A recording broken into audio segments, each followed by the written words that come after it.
சபையினுடையதான அந்த அந்த ஆரம்பம், அதனுடைய தரிசனம், முதல்ல ஜெபம், இரண்டாவது சுவிசேஷ பிரபல்யம், மூன்றாவது சபை வளர்ச்சி, நான்காவது மிஷன், அதுக்கப்புறம் கவுன்சிலிங். இன்னைக்கு போதவர்களுக்கு கவுன்சிலிங்லாம் நிறைய தேவைப்படுது.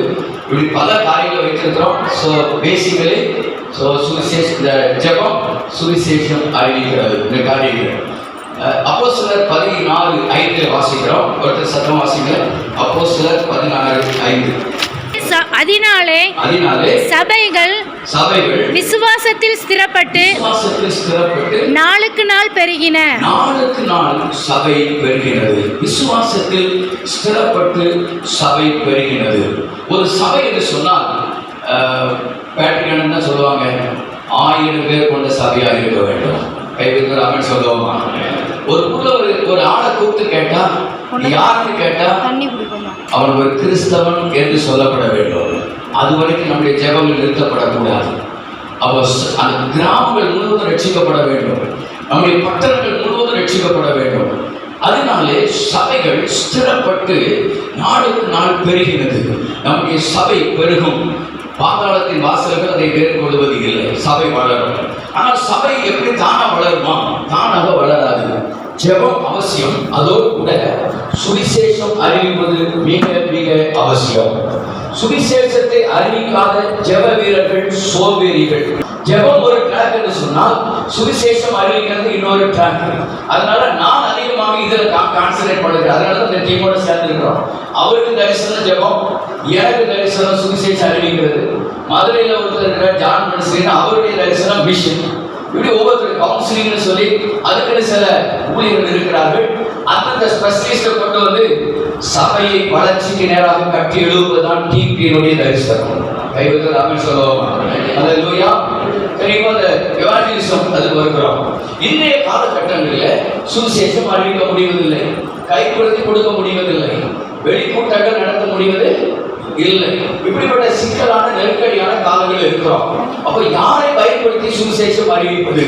சுவிசேஷம் அறிவிக்க வாய்ப்பு இல்லாததுனாலே அநேக சுவிசேஷர்கள் இப்பொழுது சிறப்பாக சபை நடத்துகிறவர்களாய் மாறிவிட்டார்கள். ஆன்லைன்ல நம்ம சபை நடத்துகிறவர்கள் யாரையும் குறை சொல்லல. நாமும் அதற்கு இணையாக சபையிலே எழுதி வர வேண்டும். கரணம் அப்படின்னு சொல்லுவோமா? எல்லாரும் அதிலே சொல்லுவோமா? அப்போ தேவன் சபைக்கு கொடுத்திருக்கிற பிரதான வேலை என்ன? நமக்கு தெரியும். பிரதான கட்டளை மத்தேயு 28:18-19-20 வசனங்களில் நீங்கள் புறப்பட்டு போய் சகல ஜாதிகளையும் சீஷராக்குங்கள் அப்படின்னு. புறப்பட்டு போய் சகல ஜாதிகளையும் சீஷராக்குங்கள். 5 வகை ஊழியர்கள் இருக்கிறது. எபேசியர் 4 அதிகாரத்தில் அவர் சபை பக்தி விருத்தி அடையும்படி, பரிசுத்தவான்கள் சீர் பொருந்தும்படி சபையிலே சிலரை அப்போஸ்தலராக, சிலரை தீர்க்கதரிசியாக, சிலரை சுவிசேஷகராக, மேய்ப்பராக, போதகராக எதற்காக ஏற்படுத்தினார்? சபை பக்தி விருத்தி அடைவது. கை வைத்து ஆமென் சொல்லுவோமா? பாஸ்டர்ஸ்லாம் கை வைத்துங்க. நான் சொல்றது சிலது கொஞ்சம் இந்த எவாஞ்சலிஸ்ட் மாதிரி இருக்கிறவங்களுக்கு கொஞ்சம் இடிச்ச மாதிரி தெரியும். ஆனா பிப்ளிக்கலா தான் பேசிட்டு இருக்கிறேன். அல்லேலூயா.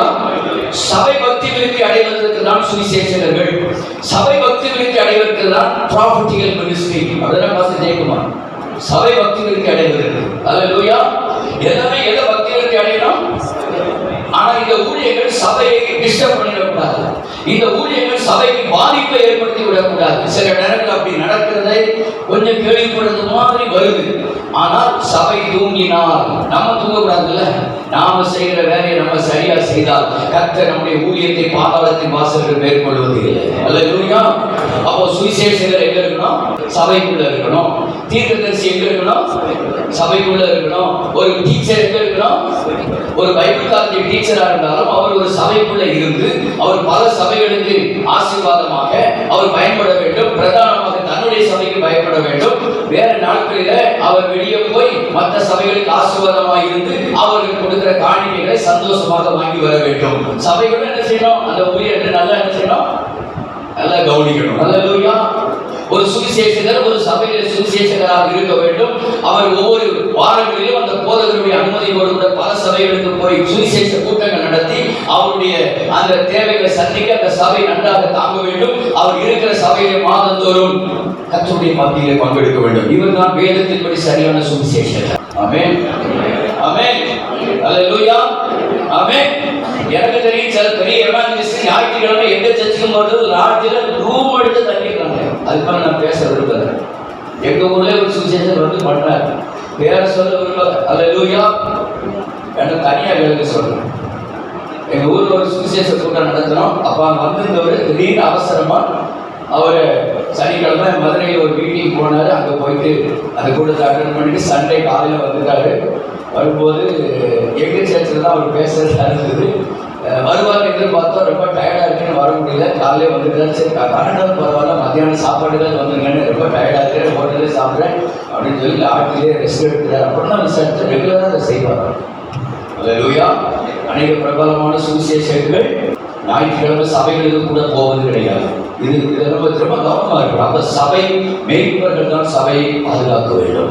அப்ப நம்முடைய வேலை என்ன? நம்முடைய வேலை என்ன? சபைக்கு ஆண்டவர் கொடுத்திருக்கிற 4 பிரின்சிபிள். சபைக்கு முதல் பிரதான வேலை, ஆண்டவர் திருச்சபைக்கு கொடுத்திருக்கிற ஒரே ஒரு ஒர்க் என்ன தெரியுமா? சொல்லுங்க, என்ன ஒர்க்குங்க? ஆண்டவர் திருச்சபைக்கு கொடுத்திருக்கிற பிரதான வேலை என்ன? ஆர்கனைஸ் நடத்துறதா, ஸ்கூல் நடத்துறதா, ஆஸ்பத்திரி நடத்துறதா, இதெல்லாம் செய்யலாம். சோசியல் ஒர்க் பண்ணுகிறதா, எல்லாமே அவசியமா இருந்தாலும் சபைக்கு தேவன் கொடுத்திருக்கிற ஒரே ஒரு வேலை, சுவிசேஷம் அறிவித்து அந்த ஏரியாவை ரட்சிப்புகளை நடத்தி சபைக்குள்ளே கொண்டு வருகிற பிரதான வேலையை கற்றுக் கொடுத்திருக்கிறாரு. இந்த காஸ்பல் ஒர்க்க சர்ச்சை வந்து எடுத்துட்டா அது அந்த சபை அங்க இருந்து பிரயோஜனமே கிடையாது. அல்லேலூயா. சபையினுடைய பிரதான வேலை சுவிசேஷம் அறிவிக்கிற வேலை. ஆண்டவர் நம்முடைய திருச்சபையில சபை மக்களை நமக்கு தந்திருக்கிறார். அந்த சபை மக்கள் தான் நமக்கு இருக்கிற டூல். இந்த ஃபர்ஸ்ட் பிரின்சிபல், முதலாவது பிரின்சிபல் என்னன்னா, தேவன் நமக்கு கொடுத்திருக்கிற திருச்சபை மக்கள் தான் நம்முடைய ஊழியத்திலே பிரதான டூலாக இருக்கிறார்கள். நமக்கு கொடுத்திருக்கிற டூல் அவங்க தான். இவைகளை வைத்துதான் நம்முடைய திருச்சபையை கட்டி எழுப்புகிறோம், வளர்க்கிறோம். ஆனா நம்முடைய சபையில 4 விதமான மக்கள் இருப்பாங்க. நீங்க நான் சொல்றது கொஞ்சம் நோட் பண்ணீங்கன்னா உங்களுக்கு பின்னாடி பிரயோஜனமா இருக்கும்.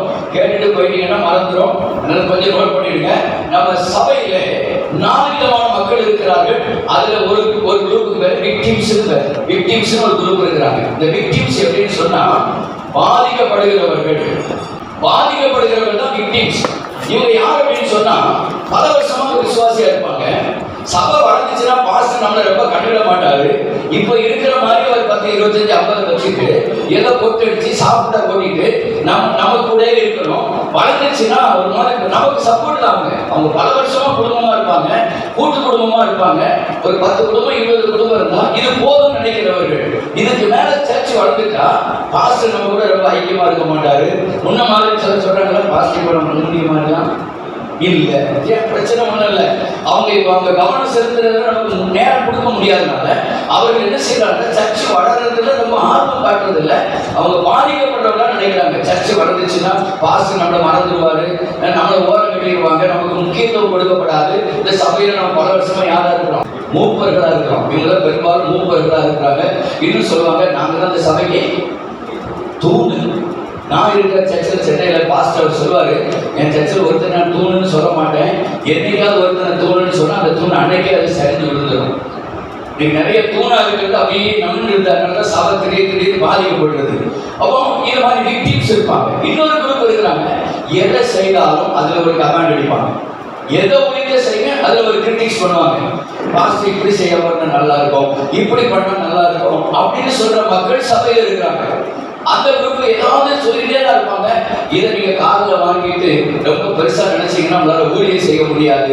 இதை சவுலா நம்ம ரட்சிக்க போகிறான் அப்படின்னு அவன் ராஜாவானு சொன்னாங்க. அவனும் அதை தேடாதவன் போல இருந்தான். அல்லேலூயா. அவன் காதலே வாங்கல. அவங்க காதல வந்தாலும் ஆண்டவர் கேட்டாரு. எல்லாமே 2 கொடுத்தாரு. காது 2 கொடுத்தாருன்னா ஒரு காதல வாங்கிட்டு இன்னொரு காதல கண்ணு 2 கொடுத்துருக்கிறாரு, மூக்குல 2 ஓட்டை கொடுத்துருக்கிறாரு, வாய் மட்டும் 1 கொடுத்துருக்கிறாரு, நாக்கு மட்டும் 1 கொடுத்துருக்கிறாரு. அது எதுக்குன்னா 2 மடங்கு பார்க்கறத விட கேட்கறத விட 1 மடங்கு ரொம்ப குறைவா பேசணுங்கிறது தான் 1 நாக்கு கொடுத்தாரு. அல்லேலூயா.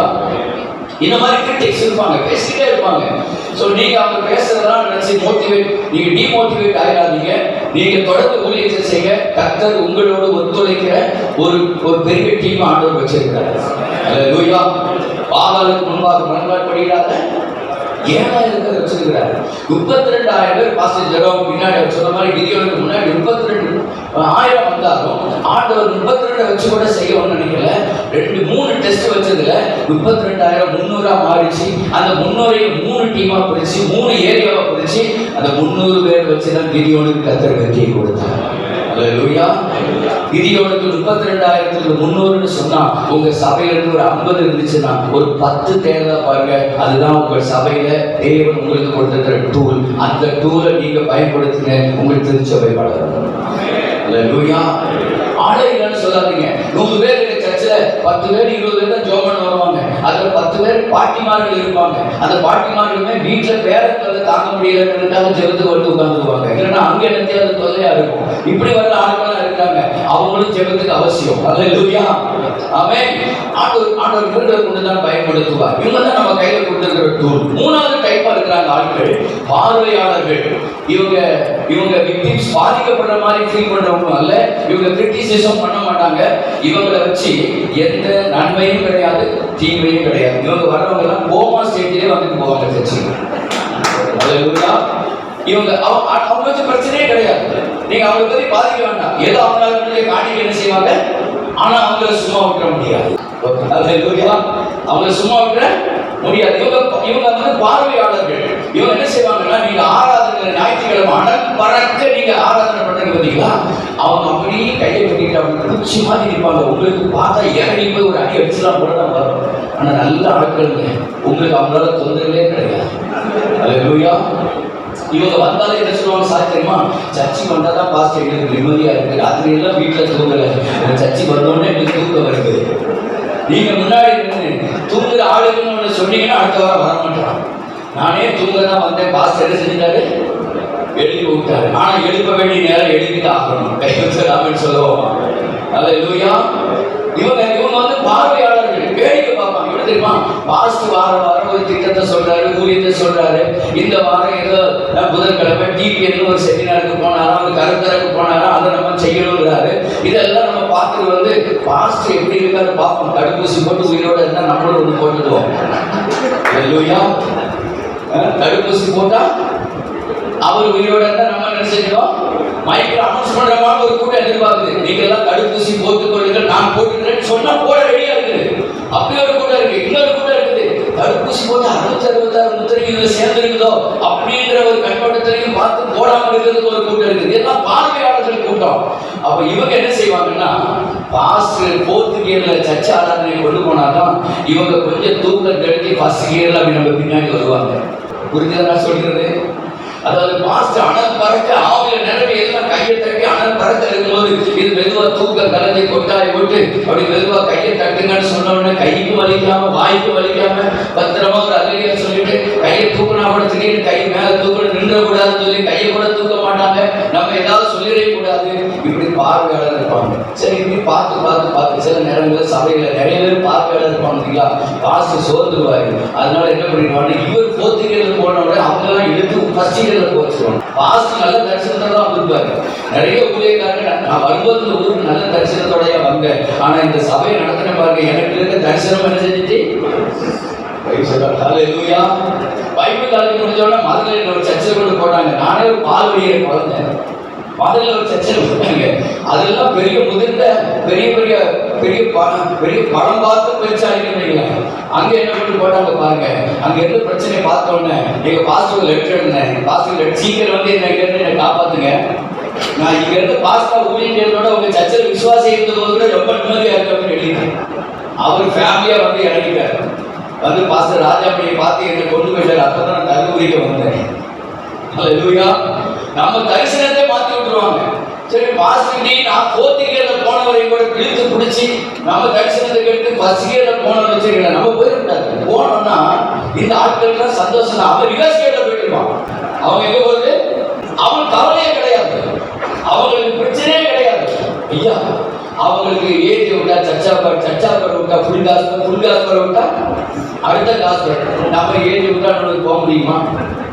பாஸ்டர் காங்கே ஜெயக்குமார் ஏதோ ஒன்று இருக்கிறாரு, அதை விட்டு இன்னொன்று போக முடியுமா? பாஸ்டர் நம்மளை ஆண்டு நினைச்சிருக்கிறாரு. ஆனா விசுவாசிக்கு அப்படி இல்லை. சட்டுன்னு உயிரை கூட கொடுக்குறேன் அப்படின்னு பாருங்க. அடுத்த வாரம் அடுத்த சர்ச்சிலே உட்கார்ந்துட்டு நம்ம உயிரை வாங்க ஆரம்பிச்சிருவோம். ஆமென்.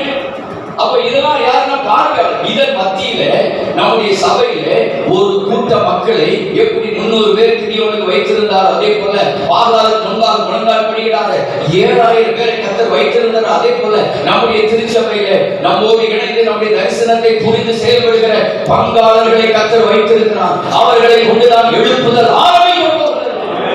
Praise the Lord. Hallelujah. Amen. Praise the Lord.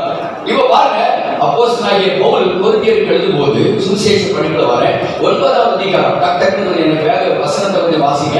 அப்போஸ்தலர் 9ஆம் அதிகாரம் 13ஆவது வசனம் 14ஆவது வசனம். சபை நடத்துவதில் இருந்து அல்ல, நமக்கு சுவிசேஷத்தை அறிவிக்கிறதுனால கர்த்தர் பிழைப்பை வைத்திருக்கிறார். அல்ல கைவிட்டு அதுவே சொல்லுவாங்க. பாஸ்டர் சைமன் ஜாஷுவா அழைப்பு பற்றி அழகாக பேசினார். அழைப்பு இப்ப நான் பிழைப்புல இருந்து ஆரம்பிக்கிறேன். நம்ம அழைக்கப்பட்டு ஊழியத்துக்கு வருகிறோம். ஊழியம் என்பது பிழைப்பு அல்ல. ஆனா வேதத்தில் ஒன்று எழுதியிருக்கிறாரு, அழைக்கப்படாமல் நம்ம ஊழியத்துக்கு வந்தா கூட நம்ம பிழைப்பை நடத்துவதற்கும் கர்த்தர் வச்சிருக்கிறார். ஆமென் சொல்லுங்களேன். அல்லேலூயா. உங்களுக்கு புரியுற மாதிரி சொல்றீங்க. கர்த்தர் என்னை அழைத்து அப்பாயின்மெண்ட் கொடுத்து என்னை தெரிந்து கொண்டு ஊழியத்திற்கு அழைத்தால் எப்படி ஒரு பெரிய கம்பெனி அந்த அழைக்கப்பட்டு அந்த கம்பெனியில வேலைக்கு வந்த அந்த நபருக்கு எல்லாத்தையும் கொடுக்குது, போனஸ், அதனுடைய எல்லா சலுகைகளையும் கொடுக்கிறது போல அழைக்கப்பட்டு தேவனுடைய ஊழியத்தை உண்மையாக செய்கிறவர்களுக்கு ராஜாக்களாக கர்த்தர் மரியாதையாக வச்சிருக்கிறார். நல்ல சொல்லுவாங்க. அல்லேலூயா. நம்ம ராஜாவா வச்சிருக்கிறார். ஆண்டவர் எப்படி சொல்றாரு? எப்பவும் ஒரே ட்ரெஸ் தான் பார்க்கிறோம். நம்ம ட்ரெஸ்ஸை பாருங்க. ஐயோ சில பாஸ்டர்மார்கள்னா காசு வந்துச்சுன்னா அவங்க விரோதமான காரு, அவங்க ட்ரெஸ்ஸே மாறி போயிடுது. அவங்க போடுற கோட்டு சுட்டர் எவ்வளவு போட முடியாது. ஆண்டவர் நம்மை ராஜாக்களாக வைத்திருக்கிறார். அவ்வளவு உயர்வா வச்சிருக்கிறார். அப்படி அழைக்கப்படாமல் ஏதோ ஒரு பிழைப்புக்கு வந்தா கூட ஊழியத்தில் வந்த உங்களை ஆண்டவர் பிழைப்பு இல்லாமல் பட்டினி போட்டு சாகடிக்கிறவர் அல்ல. உங்களுக்கு வேண்டிய பிழைப்பையும் ஆண்டவர் கொடுக்க வல்லவராகிறார். ஆனா நீங்க ஒண்ணு செய்யணும், சுவிசேஷத்தை அறிவிக்கிறவர்களுக்கு. சுவிசேஷத்தினால்தான் வீடு விடா காணிக்கை வாங்கிடலாங்க.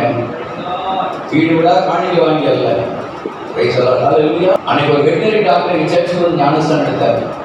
போன வாரம் அவரோட வந்து பேசும்போது சொன்னார், தருமபுரி வந்திருந்தார். இப்போ நாமக்கல் இருக்கிறாரு. மாசம் சொன்னார் 20,000 கைத்து கொடுக்குறாரு.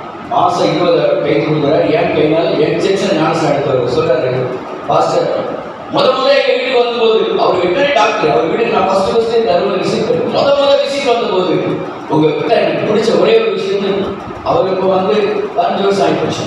ஆனால் நீங்கள் பேசும்போது சொல்கிறேன், உங்களுக்கு பிடிச்ச விஷயம், எங்கள் வீட்டுக்கு வந்து நான் காணிக்கை கொடுத்தேன், நீங்கள் வாங்கவே மாட்டேங்கிறீங்க, நீங்கள் வேணாம் சர்ச்சில் வந்து போடுங்கன்னு சொல்லிட்டு காணிக்கை வாங்கலை. அதுதாங்க உங்கள் மேலே எனக்கு ரொம்ப பிடிச்சிருந்தாரு. இது ஒரு விட உங்களுக்கு கஷ்டமாக தெரியும்.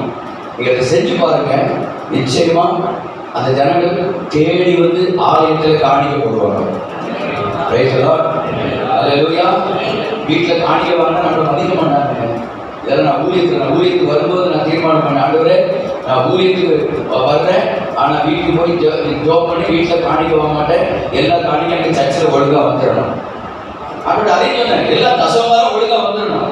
இன்னைக்கு வரைக்கும் வந்துட்டு இருக்குது. நல்லவர் அலையிலே சொல்லுவோமா? நல்லவர் ஆமே சொல்லுவோமா?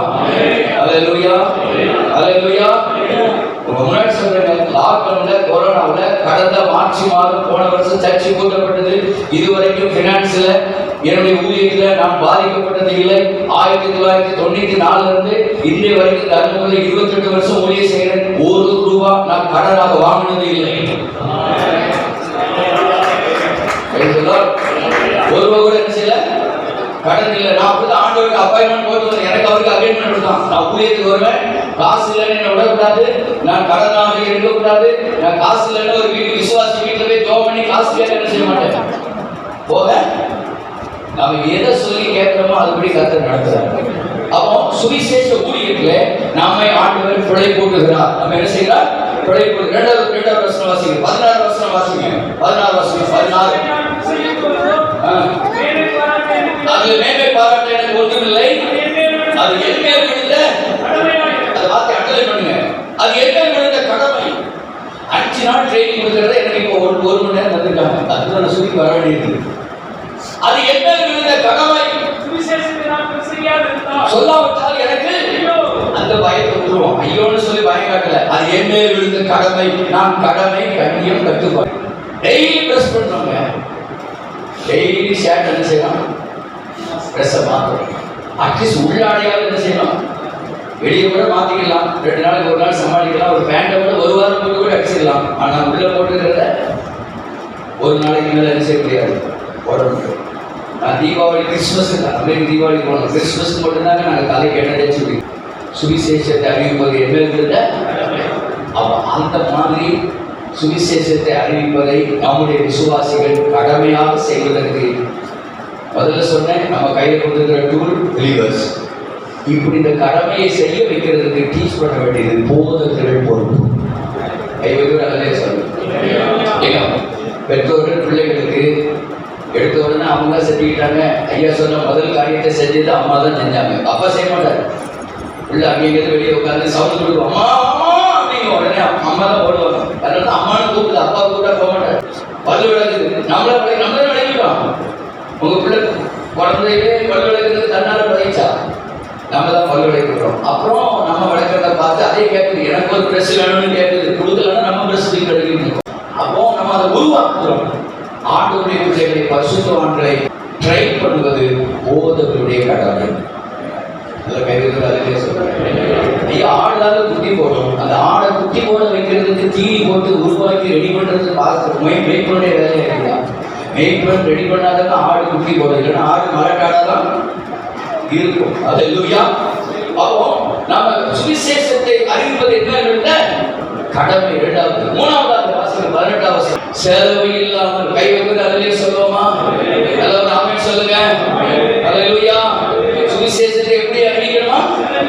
செலவு இல்லாமல், அதாவது வெறும் கையில முளம் போடணும்.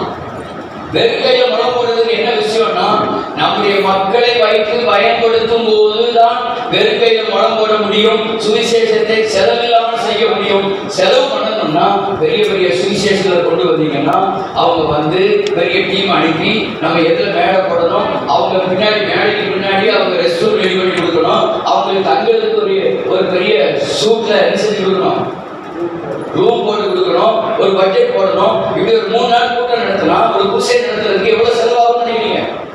இன்னைக்கு நடத்த முடியல, அதுவே பக்கம் எவ்வளவு செலவாகும்? 1 லட்சம் வச்சுருங்க. பாஸ்டர் சொன்னார், ஒருத்தர் சாப்பிடத்துல பெரம்பூர்ல ஒழிக்கிறது. அவர் சொன்ன சாட்சி, அவர் சொல்லும்போது டிவியில் நம்ம நிகழ்ச்சிகளை போடுறோம், எத்தனையோ ஆயிரங்களை செலவு பண்ணி போடுறோம்.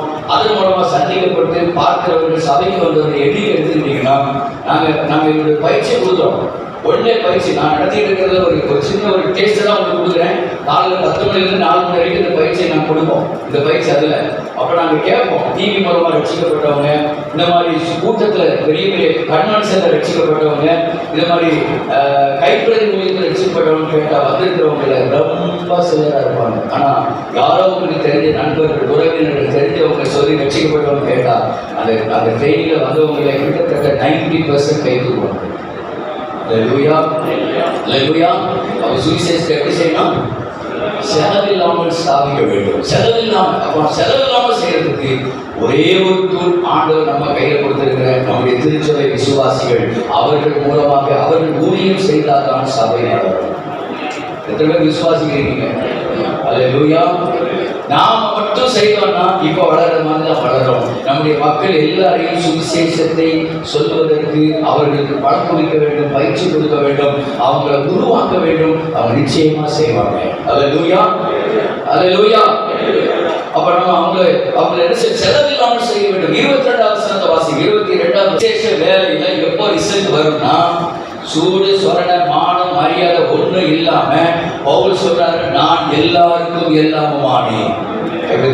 சொல்லுவோம்.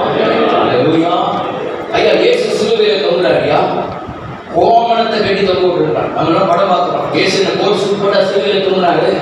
சிலுவையில தொங்கும்போது அப்படி ட்ரெஸ் எப்படி இருந்துச்சு? கோமணத்தை கட்டி தொங்க விட்டுற மாதிரி மேலே கேட்கிற எல்லாத்தையும் காட்டி சீட்டு போட்டு எடுத்துருக்காங்க. கீழே உட்காந்து ஒரு தூரம் பேசுது, நீ தேவனுடைய குமாரனை ஆனால் நீ சிலுவையிலிருந்து கீழே. எவன்டா சொன்னது தேவனுடைய குமாரன் இல்லை? இந்த வந்து காட்டுறா வந்துருப்பாரு. ஆனால் உங்களை என்னையும் ரட்சிக்கிற அந்த தரிசனத்தை அன்னைக்கே பார்த்ததுனால சிலுவை விட்டு இறங்காம அங்கே தொங்கிட்டாரு. அல்லேலூயா. இயேசு சிலுவையிலிருந்து இறங்கி இருந்தா நம்ம தான் நீங்க ஊழியத்தில் இருப்போமா, ரட்சிக்கப்பட்டிருப்போமா? அவர் பலவான்களை ஆதாயப்படுத்திக் கொள்ளும்படி ஆண்டவர் சிலுவையை சகித்தார். எத்தனையோ நிந்தைகள் பரிதாபம். பவுல் சொல்கிறார், எல்லாருக்கும் எல்லாம் எல்லாருக்கும் எல்லாமும் ஆனேன், எதுக்கும் ரெடிங்க. அல்லேலூயா. எங்க ஊர்ல தூத்துக்குடி மாவட்டத்துல நாசரேத்துங்கிற ஊர்ல சத்யா பிரசங்கியா இருப்பாங்க. செத்து இருக்கிறாங்க. நான் சின்ன பையனா இருக்கும்போது ஒரு சைக்கிளை பார்த்தீங்கன்னா எங்க பார்த்தாலும் வசனமா தான் வச்சிருப்பாரு. சைக்கிளை ஃபுல்லா எவாஞ்சலிஸ்ட் தான் அவரு, வசனமா தான் வச்சிருப்பாரு. ஆளை பார்த்தா அவர் பேரு மொட்டை தலையா இருக்கும், பேரு மொட்டை சத்தியா. அவர் என்ன செய்வார் தெரியுமா, இந்த ஊர்ல சினிமா தியேட்டர் முன்னாடி நிற்பாரு. எல்லா சினிமா தியேட்டர் முன்னாடி நின்று அந்த படம் விட்டு ஆட்கள் வெளியே வரும்போது ஒரு தொப்பி கொண்டிருப்பாரு தலையில, அந்த மொட்டை தலையை மறைக்கிறது. அந்த தொப்பியை தியேட்டர் வாசல ஆட்கள் வர இடத்துல மூடி வச்சுருவாரு. வச்சுட்டு தேட்டர் விட்டு ஆட்களா வந்தவன அதை சுத்தி சுத்தி சுத்தி சுத்தி சவுண்ட் கொடுப்பாரு. ஜீவன் இருக்கு, ஜீவன் இருக்கு, ஜீவன் இருக்குன்னு அப்படியே ஒரு மாதிரி கோமாளி மாதிரி சவுண்ட் கொடுப்பாரு. தேட்டர் முடிஞ்சு வெளியே வர ஆட்கள் எல்லாமே இந்த என்னடா ஜீவன் இருக்கிற அந்த பாம்பாட்டி திடீர்னு கூட வந்து பாம்பெடுப்பான் பாருங்க. அந்த மாதிரி கூட்டம் எல்லாம் அந்த இடத்தை சுத்தி வந்த உடனே அந்த தொப்பியை தூக்கி திரும்ப தலையில வைப்பாரு. அந்த தொப்பிக்கு உள்ள ஒரு பைபிள் இருக்கும், அதை தூக்கி கையில வச்சு இதுதான் ஜீவன், இதுதான் வழி, இதுதான் சத்தியம் அப்படின்னு சொல்லி அங்கே நின்று ஒரு சுவிசேஷ அறிவிச்சு முடிச்சுடுவாரு. அப்போ நம்முடைய மக்கள் நாம சுவிசேஷம் அறிவிக்க எந்த டீசலும் பார்க்காம, எந்த காரியத்தையும் நமக்குன்னு ஒரு கிறிஸ்டி மான மரியாதை எதையும் பார்க்காம அடிச்சாலும் பரவாயில்ல. பாஸ்டர் பகவத் சொல்வார், ஒரு ஊர்ல போனா நான் சுவிசேஷ அறிவிக்க ஒரு ஊரே போட்டு அடிச்சு பாட்டு அடிச்சு சொன்னா வந்துடும். யாரா எங்க ஊர்ல சுவிசேஷ அறிவிக்க மரியாதை வெளியே போறா அடிச்சு போவேன். காலையில் அறிவிக்கிறாங்க வெளியே போயிட்டாங்க, சாயங்காலம் அதே போல திரும்ப வந்து கொட்டு அடிச்சு. அப்ப அதே டீம் வந்துட்டாங்க. டேய் காலையே சொன்னா உள்ள வராதீங்க மரியாதை. ஐயா அதான் போனோம் ஐயா, உங்க ஊருக்கு வெளியே போனோம், அங்க ஒரு ஊருக்கு நன்றி மீண்டும் வருக, நன்றி.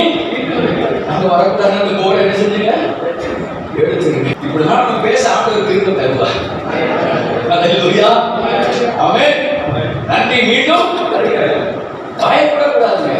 எத்தனை அடிச்சாலும் என்ன பவுல் வாழ்க்கையை பார்க்காதான் என்ன எத்தனை அடிக்கப்பட்டேன், என்ன நொறுக்கப்பட்டேன், கிறிஸ்துவுக்காக எவ்வளவு பாடுபடணும், எல்லாத்துக்கும் ரெடிங்க.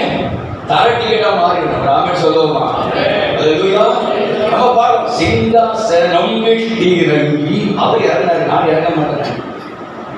பாட்டு அவரை பாடிக்கிறோம். ஓ இயேசுவின் அன்பு எத்தனை மாறாதது.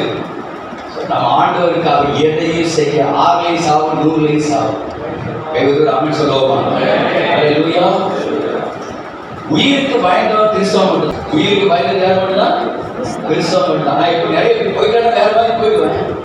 பாருங்க, அந்த ராஜீவ் காந்தியை கொலை பண்ணா பார்த்தீங்களா, குண்டு வச்சு தான் அந்த சிறுபெரும்புதூர்ல அவளுக்கு உடம்பெல்லாம் குண்டை கட்டி இருக்கிறான். அவளுக்கு தெரியுது, ரெடி பண்ணி கொண்டு போறாங்க, ராஜீவ் காந்தியை காலி பண்ணணும். அவளுக்கு நல்லா தெரியுது இந்த பட்டன் அமுக்கணும்னா குண்டு வெடிக்க போது ராஜீவ் காந்தி சாகப்படுற, அது ஒரு பெரிய விஷயம் இல்லை. அதை வெடிச்ச உடனே என் உடம்பு பீஸ் பீஸா நீங்க எல்லாம் உட்கார்ந்து பார்த்தா தெரியாம அது கோபா செஞ்சு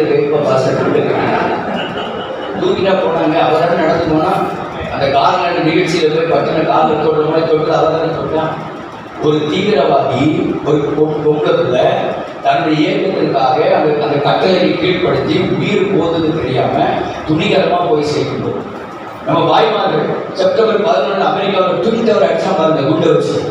அங்க உள்ள போகும்போது அந்த பைலட் வெளிநாடு குரூப் உள்ள போக அவனுக்கு தெரியாதா, அந்த கோபுரத்தை மோதினால கோபுரம் உடைய போது, பொறுக்கி சதைய போது, பிளைட் எல்லாம் உடைய உள்ள இருக்கிற குண்டுகள்லாம் வெளியே போகுது. அதை ஓட்டிட்டு போற இவனுங்கெல்லாம் பத்திரமா பேரசூட்டா வெளியே போறான்.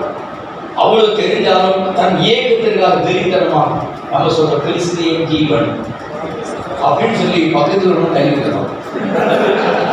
நம்ம வேலையா தான் கிறிஸ்தியன் ஜீவன் சாவிய ஆதாயம் பக்கத்துல தள்ளி விட்டு நம்ம சேர்த்தே இருக்கிறோம். இதாக கிறிஸ்தவங்க இந்த நிலை மாறும். கைக்கு ராமன் சொல்லுவாங்க, செத்தாலும் யார் போனா. அல்லேலூயா. சரி, அடுத்த வசனம் வாசிக்கையா. உடன் பங்காளி சுவிசேஷத்துக்கு யாரு, உடன் பங்காளி. உடன் பங்காளின்னா என்ன, பார்ட்னர், பங்காளி. எனக்கு சொத்துல உரிமை உண்டு. சுவிசேஷத்துக்கு உடன் பங்காளி ஆகாமல் பரலோகத்தில் இருந்து போய் அவர்கிட்ட சொத்து கேட்கறதுல நியாயம் இல்லை, தரமாட்டேன். வேறுடையா பரலோகத்தில் போனா அங்க பரலோக சொத்துல என்ன கிடையாது. அல்லேலூயா.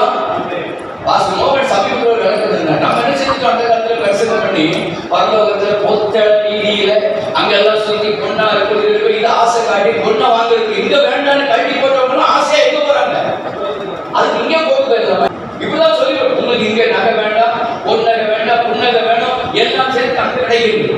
அப்ப நம்ம கற்பனையில அப்படி இருக்குன்னா பரலோகத்துல எல்லாம் கிடைக்கிறான். நம்ம நினைக்கிற மாதிரி பரலோகத்துல அந்த பொண்ணும் அந்த ஆசையில இல்ல. அங்க போனா அப்படி ஒரு ஆசையும் வராது, எண்ணமும் வராது. கை வைக்கிற அப்படி சொல்லுவோமா? அல்லேலூயா, அல்லேலூயா. அப்படி ஒரு சித்தமும் நமக்குள்ள இருக்காது. இருந்தாலும் அங்கேயுமே நம்ம சொல்லி இருக்கிறோம், எல்லாத்தையும் சுவிஸ் பேங்க்ல டெபாசிட் பண்ணிடுவோம். அந்த எண்ணமே நமக்கு வராது. உடல் பங்காளி, நான் கிறிஸ்துவுக்காக பாடுகளை சக்தியை நான் அதை ஆளுகை செய்வேன். பாடுபட்டவங்க என்ன உண்டு? ஆளுகை பலன் உண்டு. அல்லேலூயா. சரி, சுவிசேஷத்தை செலவில்லாம ஸ்தாபிக்கணும். அதுக்கு யாரை சந்திக்கிறது, எப்படி சந்திக்கிறது? கைப்பிடி கொடுக்க முடியல, அப்புறம் கூட்டம் நடத்த முடியல, வெளியே போய் தெரியாதவங்கிட்ட சொன்னா, பலராத ஆட்ட சொன்னா நம்மளை இழுத்து ஆர்எஸ்எஸ்ல இழுத்து கொண்டு ஸ்டேஷன் வரைக்கும் கொண்டு போயிடலாம். அப்ப இதெல்லாம் வேற யார்கிட்ட போய் சொல்றது அப்படிங்கிறதுக்கு நம்ம யாருக்கு சொல்லணுங்கிறது இப்போ என்ன செய்யறோம்னா ஒரு ஸ்டேட்மெண்ட் வச்சுக்கிறோம். நம்ம சுவிசேஷம் அறிவிக்கிற நம்முடைய ஏரியா எதுன்னு சொன்னா பிரான்ஸ் என்று சொல்றோம். சொல்லுங்க, பிரான்ஸ். இது வரல என்ன? பிரான்ஸ். ஓகே ஓகே, இது வந்து பிரான்ஸ் அப்படின்னு சொல்றோம். நீங்க முடிஞ்சா இந்த படத்தை வரணிடுங்க. பிரான்ஸ் அப்படின்னா என்ன செய்யணும்னா 5 வட்டம் போட்டுருங்க. 5 வட்டம் போடுங்க. உங்க பேப்பர் ஏதாவது இருந்தா 5 வட்டம் போடுங்க. 5 வட்டம் போட முடியாது. சும்மா கேட்டீங்கன்னா ஒரு மறந்து இல்லைன்னா அவங்க கேளுங்க. நான் வாட்ஸ்அப்பில் கொடுத்துருக்கிறேன், அந்த படம் இருக்கு. நீங்கள் உங்கள் வாட்ஸ்அப்பில் வாங்கி யூஸ் பண்ணுங்க. ஆனால் இதனுடைய டீட்டெயில் பயிற்சி எங்களை நீங்கள் கூப்பிட்டீங்கன்னா 1 டே ட்ரைனிங்கை நாங்கள் கொடுப்போம். 1 டே ட்ரைனிங் கொடுப்போம். இது 1 டே காலையில் 10 மணிக்கு 4 மணி வரைக்கும் கொடுப்போம். உங்கள் சர்ச்சில் உங்கள் பிலீவர்ஸ்க்கு நாங்கள் கொடுக்குறோம். நீங்கள் ஒன்றும் உங்களுக்கு செலவு பண்ண வேண்டாம். உங்கள் மக்களுக்கு நீங்கள் சாப்பாடு கொடுத்தா போதும்.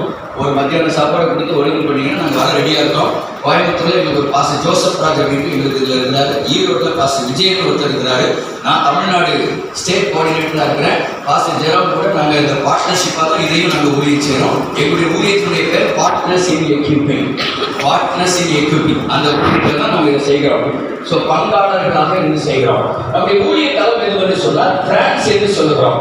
அந்த எஃப் என்பது உள்வட்டம், அதாவது நெருக்கமான வட்டம். அதை சுற்றி இருக்கிற வட்டம் R. 3வது வட்டம் எது? A. 4வது வட்டம் N. 5வது வட்டம் S. ஸோ இந்த 5 ஏரியாவை நம்ம கவனம் செலுத்தணும். 5 ஏரியாவை கவனம் செலுத்தணும். இப்போ எங்க இருந்து வருகிறோம் சொன்னா உள்ள இருந்து வெளியே வருவோம். நம்ம கூட நம்முடைய விசுவாசிகள் கூட நெருக்கமா இருக்கிற மக்களுடைய கூட்டம் யாருன்னு சொன்னால் இந்த எஃப் என்று சொன்னால் என்னுடைய ஃபேமிலி. F for family. அதை அடுத்த படத்தை போடணும். Family and friends. இப்போ பாருங்க, உங்க குடும்பத்தை எடுத்துக்கிடுங்க, உங்க சபை விசுவாசிகளை எடுத்துக்கிடுங்க.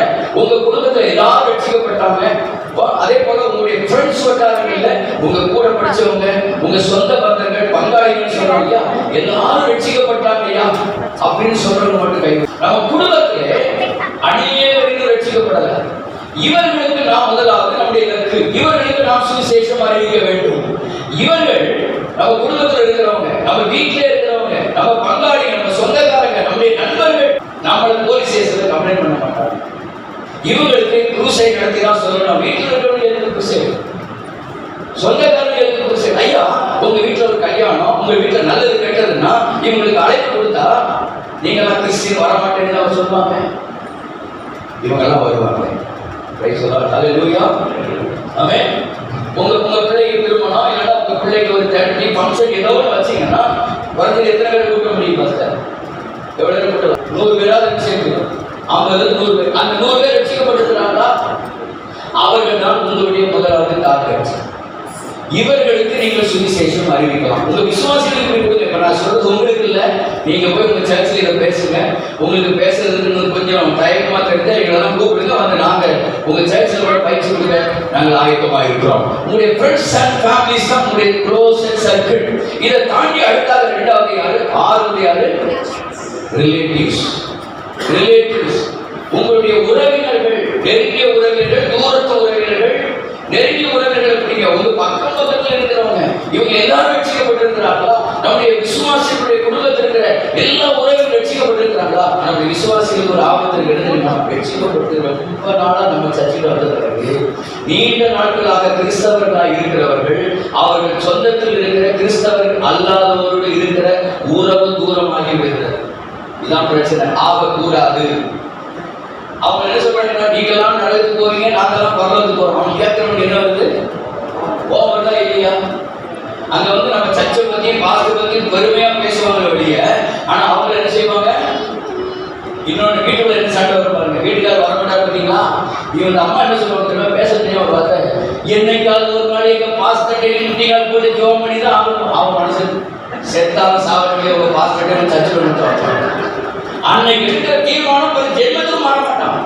நம்ம ஆட்கள் செய்ய பெரிய முக்கியம் என்னது இதை சொன்னாங்க. நம்மள சொன்னா ஒத்துக்கிறோமாங்க? அல்லேலூயா, அல்லேலூயா. நான் சின்ன பையனா இருக்கிறேன். எங்க அம்மா எங்க அக்காவுக்கு டெலிவரி பார்க்கறதுக்கு சென்னை கோடம்பாக்கம் போயிட்டாங்க. எங்க அக்கா மதத்தில் ரொம்ப வெட்டி காசுல தீவிரவாதி.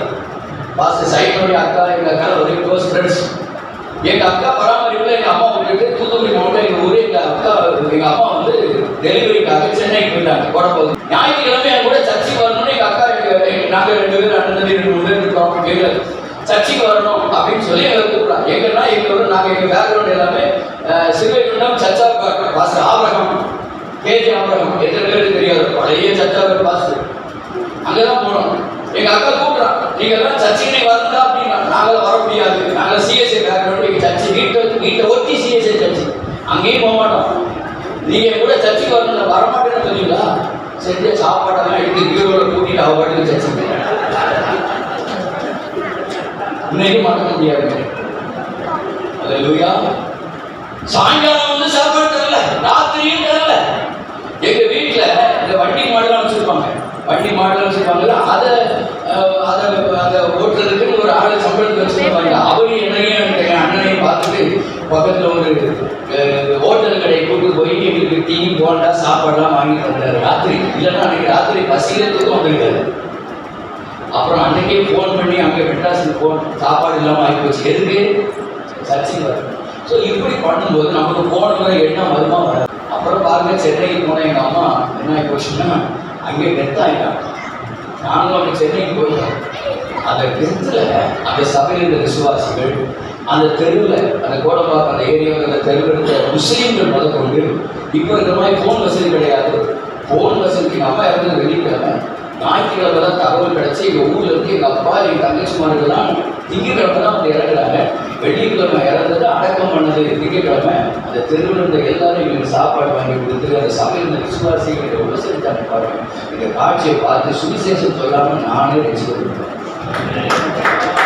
அல்லேலூயா, அல்லேலூயா. சுவிசேஷமே சொல்லலைங்க, நானே ரசிக்கப்பட்டேன். சொல்லலாம். அல்லேலூயா. அப்ப ரிலேட்டிவ்ஸ் ரெண்டாவது. மூன்றாவது அசோசியேட்ஸ். நம்ம உடன் வேலை செய்கிறவர்கள், ஒரே ஆபீஸ்ல வேலை செய்யறோம், உடன் வேலை செய்கிறவர்கள். இவங்க ஆர்எஸ்எஸ் காரங்களா மாறுவாங்களா? கூட வேலை செய்யறவங்க நம்ம சுவிசேஷம் சொல்றதுனால இந்த பார்வா நேரம் எழுதி போய் ஸ்டேஷன்ல விடுறேன், இவன் மதமாத்த வரணும் அப்படின்னு ஏதாவது கம்ப்ளைண்ட் பண்ணுவாங்களா? உடன் வேலை செய்கிறவர்கள்.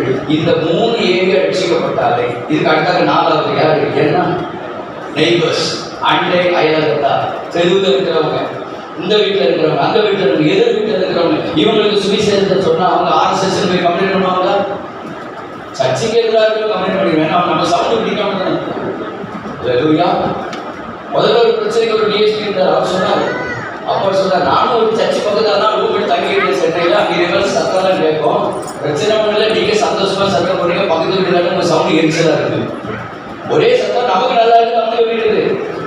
ஆனால் நம்முடைய ஸ்ட்ரேஞ்சர்ஸ், நம்முடைய நெய்பர்ஸ், அண்டை அயலகத்தார்கள், அவங்களோட நல்லா பழகி இருந்தால் அவங்க நமக்கு எதிர்க்க மாட்டாங்க. சர்ச்சைக்கு வாராங்களோ இல்லையோ, சுவிசேஷம் அறிவிக்க அவங்க நிச்சயமா அவங்க இடம் கொடுப்பாங்க. என்னைக்காவது ஒரு நாள் அவங்க கஷ்டத்தை சொல்லுவாங்க, எங்களுக்கும் ஜோம் பண்ணுங்க, எங்களுக்கும் சர்ச்சைக்கு வரணுன்ற ஆசை இருக்குது. இன்னொன்று கேட்பாங்க, நாங்களாம் உங்க சர்ச்சைக்கு, நிறைய பேருக்கு அந்த கேள்வி இருக்குங்க, நாங்களாம் உங்க சர்ச்சைக்கு, அதான் அவங்களுக்கு தெரியுது. 5வது தான் ஸ்ட்ரேஞ்சர்ஸ், அந்நியர்கள். இவங்க தான் நம்ம கைப்பிடி கொடுக்கும்போது நமக்கு கனம் இருக்கிறோம்.